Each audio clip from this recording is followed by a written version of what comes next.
나머지 광고는 주보를 참조해 주시기 바랍니다. 하나님께서 우리에게 주시는 하나님의 말씀, 하나님의 말씀은 마태복음 6장 1절로 8절 말씀입니다.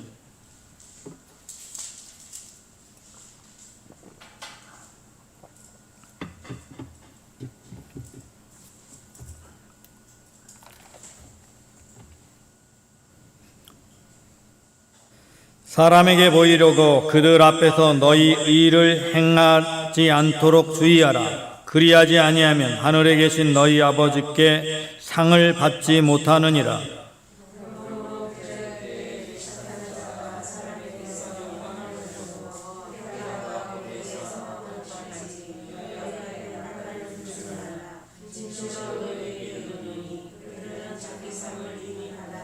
너는 구제할 때에 오른손이 하는 것을 왼손이 모르게 하여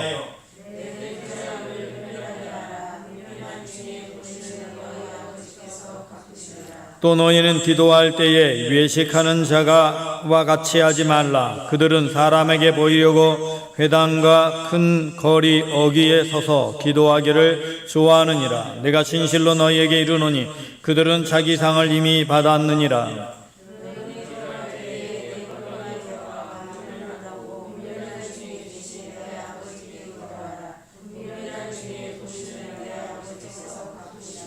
또 기도할 때에 이방인과 같이 중언부언하지 말라. 그들은 말을 많이 하여야 들으실 줄 생각하느니라. 그러므로 그들을 본받지 말라. 구하기 전에 너희에게 써야 할 것을 하나님 아버지께서 아시느니라. 아멘.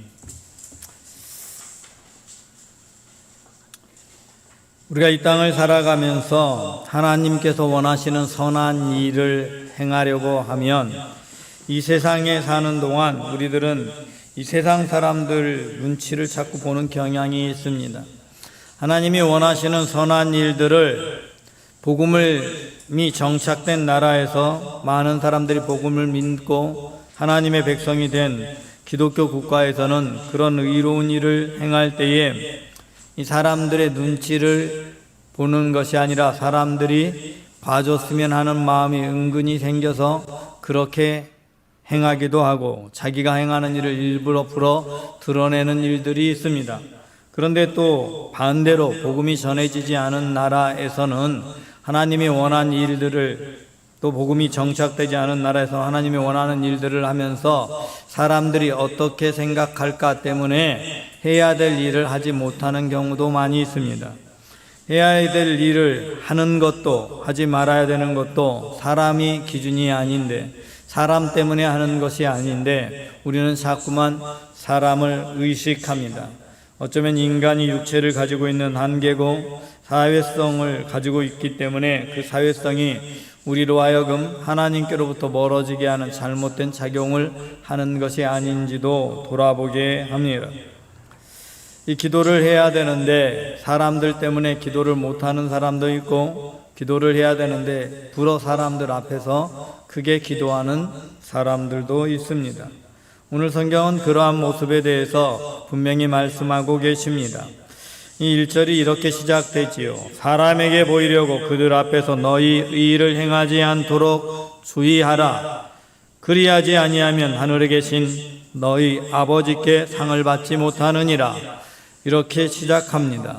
하나님께서 원하시는 의로운 일을 행하려고 하는데 사람들을 의식해서 행하게 되면, 사람들에게 보이려는 마음으로 행하게 되면 하나님께 상을 받지 못한다라고 말씀하고 있습니다. 또한 5절에 보면 이렇게 말씀합니다. 너희는 기도할 때에 외식하는 자와 같이 하지 말라. 그들은 사람에게 보이려고 회당과 큰 거리 어귀에 서서 기도하기를 좋아하느니라. 내가 진실로 너희에게 이르노니 그들은 자기 상을 이미 받았느니라 라고 말씀하고 있습니다. 의를 행할 때, 또 2절에 보면 구제할 때에 외식하는 자가 사람에게 영광을 받으려고 회당과 거리에서 하는 것 같이 너희 앞에 나팔을 불지 말라. 진실로 너희에게 이르노니 그들은 자기 상을 이미 받았느니라 라고 말씀합니다. 여러분, 사람들에게 드러내서 자랑하기 위해서 무엇을 하게 되면 그 사람은 이미 상을 받았다라고 말씀하고 있어요. 여러분, 이 말씀을 볼 때 구제하는 일, 선행을 하는 일은 상이 있다라는 것을 충분히 이해할 수 있을 것 같아요. 하나님이 기뻐하시니까 그에 대해서 보상을 하고 상을 주실 것 같아요. 그럼 기도하는 사람에게도 상이 이미 받았다. 그럼 기도하는 사람을 상을 이미 받았다라는 말은 또 뭘까요? 그러면 사람들에게 상을 이미 받은 건 사람들이 존중해 주니까 선한 일을 하고 구제하는 일을 하면 야, 저 사람은 정말 착한 사람이야, 좋은 사람이야, 좋은 일 많이 한 사람이야 하면서 사람들이 존경해 주고 높여 주니까 하나님이 굳이 높여 주고 그에게 상을 줄 이유가 없어져 버린다라는 의미로 이해가 되는데, 기도할 때 사람들 앞에서 기도하면 받을 상이 없다라는 말은 무슨 말입니까?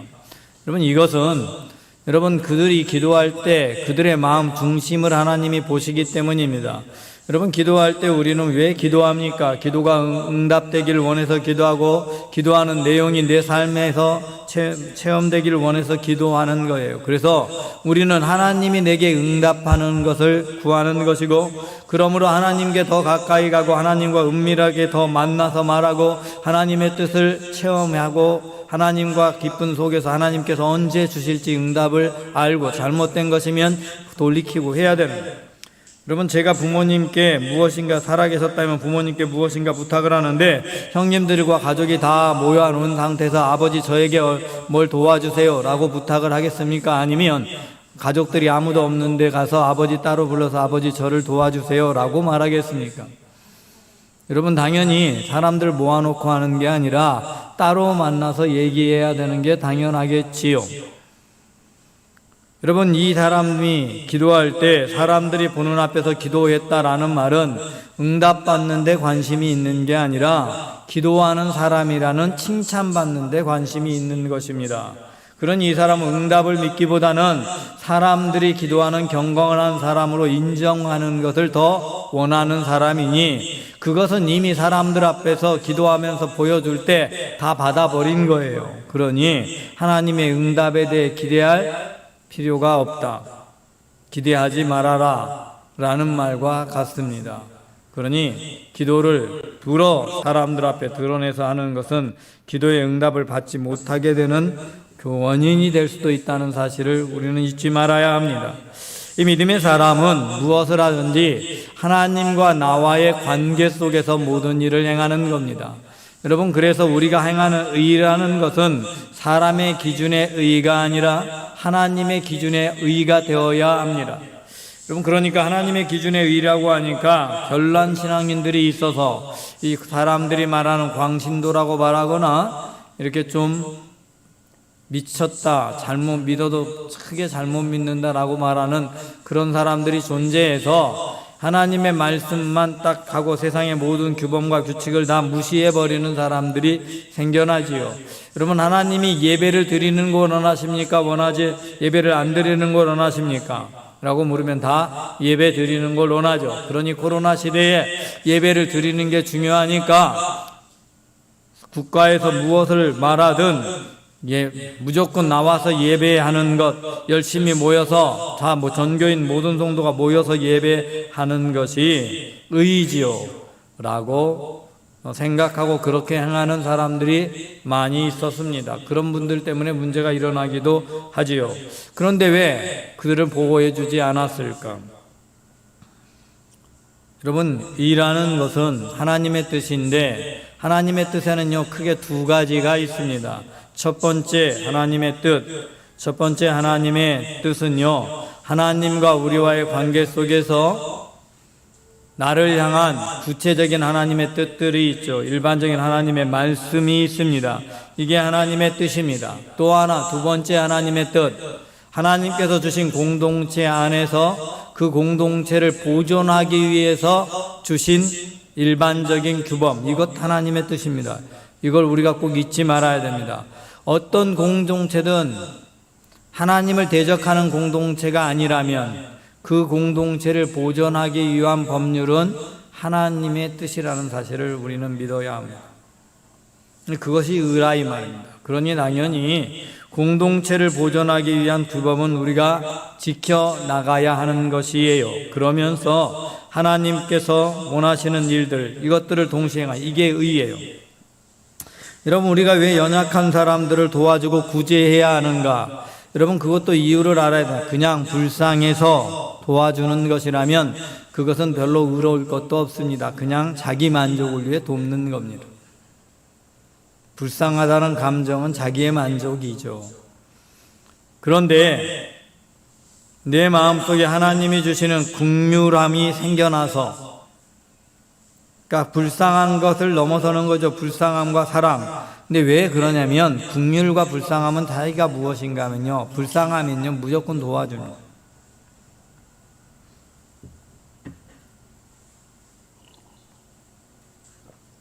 길을 가는데 노숙자가 있습니다. 이 노숙자에게 제가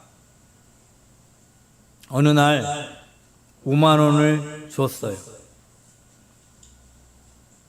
한 번 줄 수 있어요. 그 노숙자가 다음에 지나갈 때 내가 보이면 멀리 있다가도 내 앞으로 와서 설 겁니다. 왜 서느냐? 5만 원 받으려고. 한 번 더 5만 원을 줬어요. 그 다음부터 그 노숙자는 내가 나타나기를 언제나 기다릴 겁니다.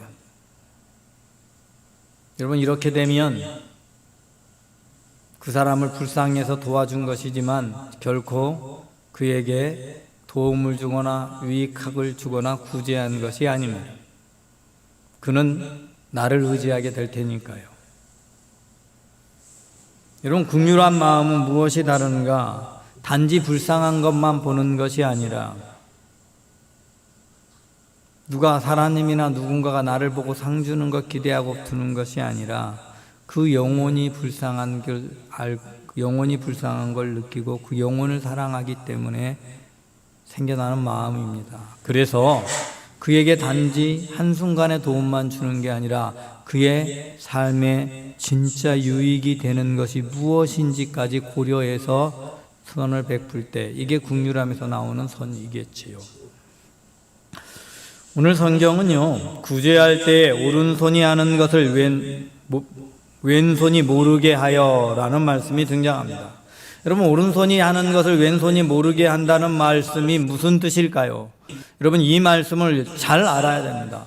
오른손이 하는 것을 왼손이 모르게 한다라는 게 가능합니까? 불가능합니까? 이 손으로 선행을 하는데 이 손이 모르게 하니까 이거 뒤로 감추고 나눠주고 구제해라, 이런 뜻일까요?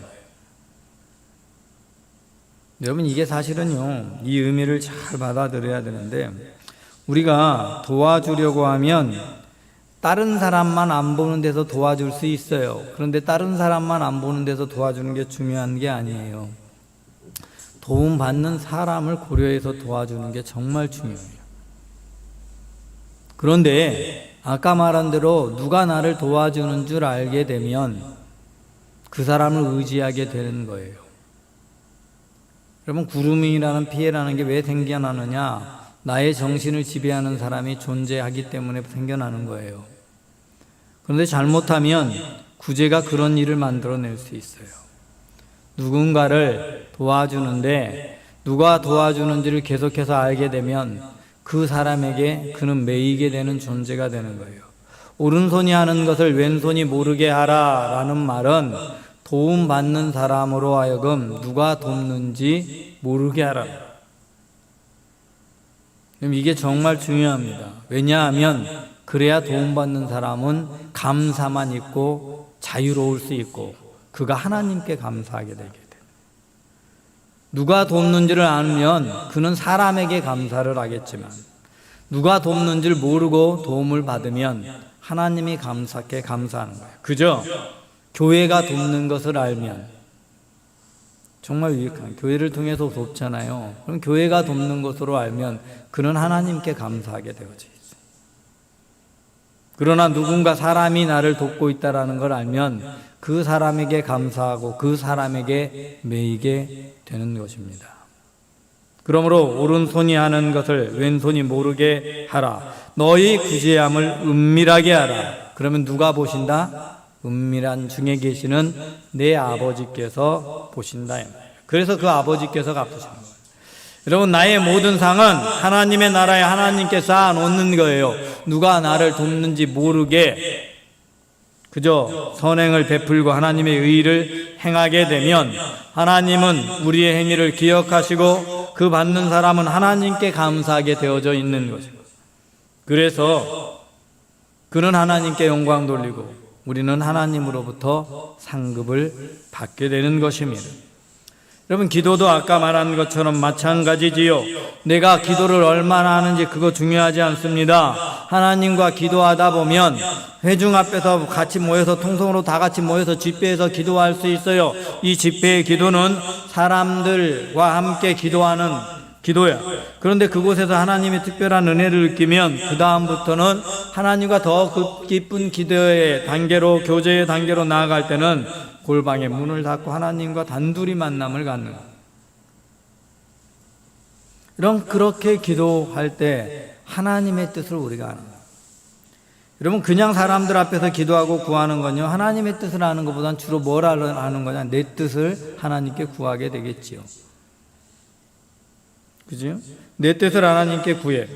그래서 하나님께서 응답해 주시기도 하고 그런 은혜를 누릴 거야.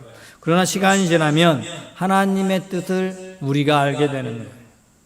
그게 진짜 기도. 여러분, 하나님은요, 내가 기도하든 기도하지 않든 내가 뭐가 필요한지 알고 계십니다. 왜냐? 하나님은요, 내가 어디에 있든지 무엇을 하고 어디서 있든지 항상 나를 보고 계신다. 은밀한 중에 저와 여러분을 보시고 계신다는 사실을 잊지 말아야 됩니다. 그 은밀한 중에 우리를 보셔요. 내가 어디에 있든지 거기에 계셔서 나를 보시는 거예요. 여러분, 이 말을 다시 말하면 내가 집에서 생활하고 있을 때 하나님은 내 옆에서 나를 지켜보고 계신다. 내가 직장에서 일할 때 하나님은 내가 일하는 모습을 지켜보고 계신다. 내가 교회에서 생활할 때 하나님은 은밀한 중에 내가 하는 모습을 지켜보고 계신다. 하나님이 어디든 계신다. 또한 언제나 나를 보고 계신다. 그냥 계신 게 아니라 나를 보고 계신다. 언제나. 여러분, 어디든지 계셨으면 언제나 나를 보고 계신다. 그래서 언제나 나를 보고 계신 그 하나님께서는요, 나를 나보다 더 잘 아시기에 내가 뭐가 필요한지 아신다. 여러분, 그래서 하나님은 나에게 어떤 걸 준비하시느냐? 가장 좋은 것 준비하고 계십니다. 그래서 하나님께서는 내가 기도하는 구할 것들을 아시기 때문에 기도하면 주실 거예요. 또한 기도하면 내가 잘못된 걸 구하면 깨달아 알게 해주실 거예요. 그렇게 하는 거예요. 오늘 본문에서 보면요, 은밀한 중에 계신다라고 말합니다. 6절, 내가 내 골방에 들어가 문을 닫고 은밀한 중에 계신 내 아버지께, 은밀한 중에 계신다. 어디든 다 계신다 이 말이에요. 그 다음, 은밀한 중에 보시는 내 아버지께 더 갚으신다. 언제나 계속 보고 계셔요. 그 다음 마지막 절, 내게 있어야 할 것을 하나님 너희 아버지께서 아시느니라. 하나님은요, 어디든지 계시고 언제나 보시고 모든 것을, 나의 필요를 다 알고 계시고, 그래서 내가 가장 내게 필요한 그것으로 은혜를 베풀어 주시고 준비하고 계실 것이기에 우리는 그 하나님 바라보고 살아가는 거예요. 사실 오늘 본문의 말씀, 우리가 의를 행할 때에 사람들 앞에 행하지 말라라는 말을 다시 바꿔서 말하면 너희는 언제나 하나님 앞에 있다. 코람데오, 너희는 언제나 하나님 앞에 있다. 그러니까 하나님 앞에서 행하라. 하나님 앞에서 기도하라. 하나님 앞에서 구제하라. 여러분, 그런 얘기, 사람들 의식할 필요 없다. 하나님 의식하고 살아라 라는 말이죠. 하나님을 의식하고 살려니까 또 사람들이요, 얼마나 악한지.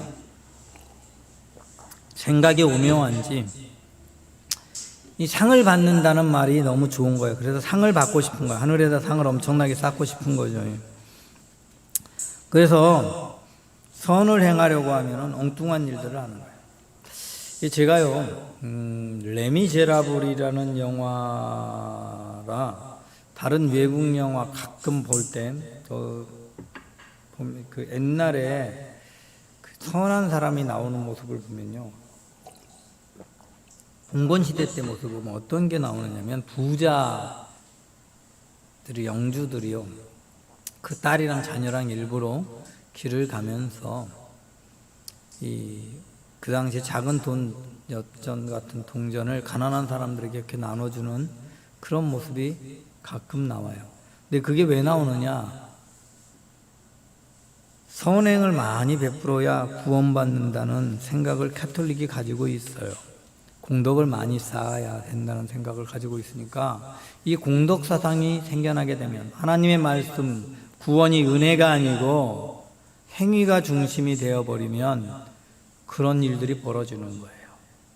누가 구원받은 사람인지를 드러내려고 하면 사람들 앞에 내가 이렇게 선한 일을 많이 하고 있어, 이걸 드러내는 거예요. 그리고요, 기도서라는 게 참 많이 쓰여집니다.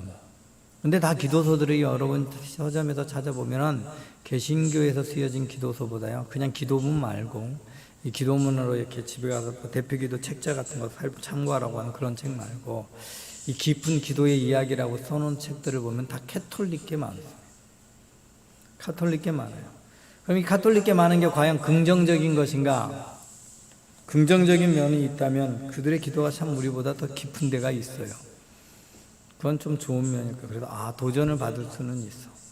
그러나 그것을 쓴 것 자체는 긍정적이라고 볼 수 없습니다.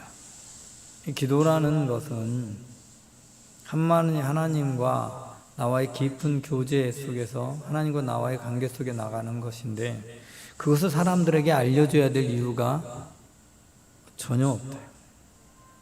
내가 기도하면서 이런 깨달음을 얻었어요 라고 알려줘야 될 이유가 하나도 없어요. 어떻게 기도하면서, 그런 이유 하나도 없어요. 만약에 기도하면서 깨달은 것이 너무 귀한 것이어서 사람들에게 알려주어야 한다면 그 내용을 알려주는 게 중요하지, 어떻게 기도했는지는 알려줄 이유가 하나도 없어요. 그래서 더 깊은 기도로 나아가는 방법들이라는 기도의 방법들이 나옵니다. 여러분, 기도의 방법이 어디 있습니까? 저는 제일 이해가 안 되는 게 기도의 방법이라는 게 책들이 나와 있는 게 너무 이해가 안 가요. 이건 있을 수 있어요. 자꾸 잡념이 드는데 잡념을 떨치려면 어떻게 해야 되느냐, 이런 거는 그냥 참고 삼을 수 있어. 여러분, 제가 아버지를 만나러 가는 방법을 책으로 써서 낸다고 하면 여러분 얼마나 웃기겠습니까? 혹시 아버지하고 너무나 관계가 좋은 이 어떤 아들이 아버지한테 유산을 잘 받기 위해서 아버지께 나아가는 방법을 책으로 쓴다면 사람들이 그 책을 사서 볼까요, 안 볼까요? 이거 코미디 아닙니까? 이건 진짜 이상한 일이에요. 하나님과의 우리의 관계를 너무 이상한 관계로 만들지 마십시오. 하나님은 은밀한 중에 나를 어디에도 계신 하나님이고 나를 보고 계신 하나님. 여러분, 그 하나님께 나아가는 것 다른 것 없습니다. 있는 그대로 내 모습 그대로 보여주고 하나님께 고백하고 그 하나님을 믿고 신뢰하고 나가면 되는 거예요. 그 자리가 어디든 가령 하나님께 간절한 기도가 갑자기 나오기 시작하면 운전하다가도 숲속에서 차 대고 산에 앉아서 기도할 수 있는 거예요. 운전대에 앉아서 기도할 수도 있는 것이고. 그러면 기도의 모양이 방법이 중요한 게 아닙니다. 그 자리에서 내 삶이 진짜로 내가 하나님 앞에 있다는 사실을 인지하고 하나님께서 나의 모든 것을 아시고 보고 계시다는 사실을 인지하고 믿고 있느냐, 그리고 그 하나님께서 내 필요를 아시기 때문에 내가 기도하고 구하는 것 들으시는 것을 믿고 있느냐, 이게 중요합니다. 기도의 진짜 중요한 교훈이요, 그냥 다른 게 아니에요. 하나님께 나아가는 자는 그가 계신 것과 상 주시는 이심을 믿는 되는 거예요. 히브리서 말씀이요, 기도의 진짜 교훈이에요. 저와 여러분의 삶은 그런 거예요. 그냥 있는 그대로 내 자리에서 하나님께 나가. 뭔가 기도의 방법을 말하고 기도를 할 때 어떻게 하라고 하는 것은 마치 중언부언하는 것이나 다를 게 하나도 없어. 신 앞에 나아가가지고 무엇인가 멋지게 기도해야 될 것처럼 생각하는 그런 어리석은 것, 여러분 다 버리셔야 합니다. 중요한 게 마음을 담는 것이 중요합니다. 진실한 게 중요합니다. 하나님을 신뢰하는 것이 중요합니다. 선을 행하는 것도 마찬가지입니다. 그래서 선을 행하고 구제하는 일을 할 때 정말로 그 사람이 도움이 될까, 무엇이 도움이 될까를 알아야 돼요. 그냥 막연히 돕는 게 아니라 그래서 하나님의 마음을 내게 달라고 해야 되고, 하나님이 주시는 긍휼함을 가지고 그 영혼을 바라볼 때 그를 진짜로 도울 수 있는 돕는 도움을 할 수 있는 거예요. 저와 여러분의 모든 삶의 모든 자리에 함께 계시는 하나님을 저와 여러분이 언제나 바라보시기 바랍니다. 사람이 아니라 하나님 바라보시고 그 하나님께 앞에서 저와 여러분이 선을 행하고 의로운 일을 행하고 그 하나님께 구하는 지혜로운 믿음의 사람 되시기 바랍니다. 하나님, 우리가 삶을 살아가는 모든 날 동안 우리가 무엇을 하든 어떤 자리에 있든 언제든지 하나님은 거기 계시고 거기서 나를 살피시는 하나님이심을 믿습니다. 나를 감시하는 것이 아니라 나에게 상 주시기를 원하셔서, 나에게 은혜를 베푸시기를 원하셔서, 나의 필요를 채우시기를 원하셔서 나를 바라보고 계신 그 하나님, 나와 함께 하시는 그 하나님 앞에 나의 삶의 모두를 드릴 수 있게 하시고 나의 모든 순간순간들을 그 하나님 앞에 정직히 있는 그대로 드러내고 행하고 필요를 구하는 정직한 믿음의 사람 되게 하여 주옵소서. 그리하여 은밀하게 계신 하나님께서 내게 베푸시는 놀라운 은혜와 상급을 체험하고 누리게 하옵소서. 예수 그리스도 이름으로 기도드리옵나이다.